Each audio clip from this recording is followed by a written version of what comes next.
आतापर्यंतच्या राजकीय टॉप 9 बातम्या बघणार आहोत। मुख्यमंत्र्यांना वर्षावर गुंडांच्या टोळ्या येऊन भेटतात। महिनाभरात वर्षभरात आपल्याला वर्षावर आणि मंत्रालयाच्या 6व्या मजल्यावर गुंड टोळ्यांच्या म्होरक्याबरोबर या बैठका सुरू आहेत। राऊतांचे हे आरोप। आणि मंत्रालयाच्या 6व्या मजल्यावर ज्या त्यांच्या राजकीय बैठका होत आहेत असं म्हणतायत ना, त्या फक्त गुंड टोळ्यांच्या म्होरक्यांबरोबर बैठका होत आहेत। आणि मुंबईतला एक माजी पोलीस अधिकारी हे सगळं घडवून आणतोय। राज्यात सरकार निर्मित गुंडाराज, सरकारचे बगलबच्चे अधिकाऱ्यांना धमक्या देतात। नाना पटोलेंचा आरोप। सरकारने जे गुंडाराज चालू केलेला आहे तो तातडीने थांबवला पाहिजे। हे सरकार निर्मित गुंडाराज आहे। त्यांचे जे बगलबच्चे आहेत या सरकारचे, हे बगलबच्चे अधिकाऱ्यांना धमक्या देतात, त्यांच्याकडून खंडणी वसूल करतात। भाजपकडे सुद्धा एकच प्रोडक्ट, मोदींशिवाय भाजपकडे दुसरं प्रोडक्ट नाही। तर मोदी धृतराष्ट्राप्रमाणे डोळ्याला पट्टी बांधून काम करतात। संजय राऊतांची मोदींवर टीका। पक्ष मोदींशिवाय दुसरं प्रोडक्ट आहे का? गेल्या 10 वर्षात आपण पाहिलंय का?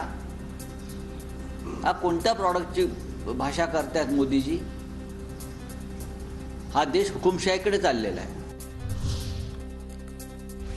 मोदी 78 मिनिटं फक्त काँग्रेसवर बोलले। मोदींच्या मनातली काँग्रेसविषयीची भीती जात नाही। संजय राऊतांची टीका। मोदींचं भाषण तासाभराचं आहे, त्यातली 78 मिनिटं ते फक्त काँग्रेसवर टीका करत राहिले। काँग्रेसच्या भीतीतून मुक्त व्हा। इतक्या वर्षानंतरही भारतीय जनता पक्ष आणि नरेंद्र मोदी यांच्या मनातली काँग्रेसची भीती जात नाही।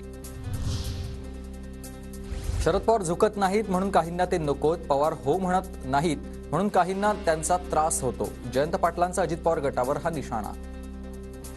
पवार साहेब का नको आहेत? तर ते झुकत नाहीत म्हणून नको। शरद पवार साहेबांचा त्रास का होतो? तर ते हो म्हणत नाहीत म्हणून।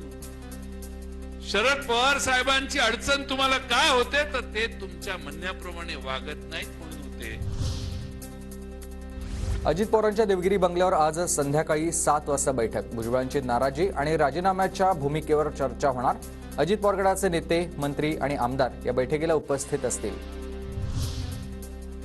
अजित पवार गटाची दुपारी 12 वाजता महत्त्वाची बैठक। अजित पवार सर्व जिल्हाध्यक्ष आणि आजी माजी आमदार तसंच प्रमुख नेत्यांसोबत झूम मीटिंग घेणार।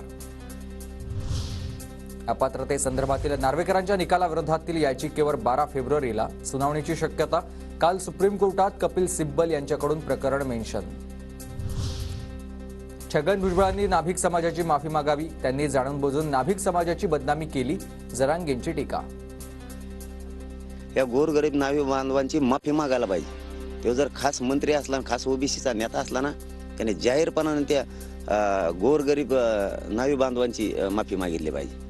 तर तो खास नेता। तो मागणार नसाल ना, तो जाणून बुजून त्यांचा अपमान करण्यासाठी तो शब्द वापरला, याचा अर्थ असा होणार आहे आता।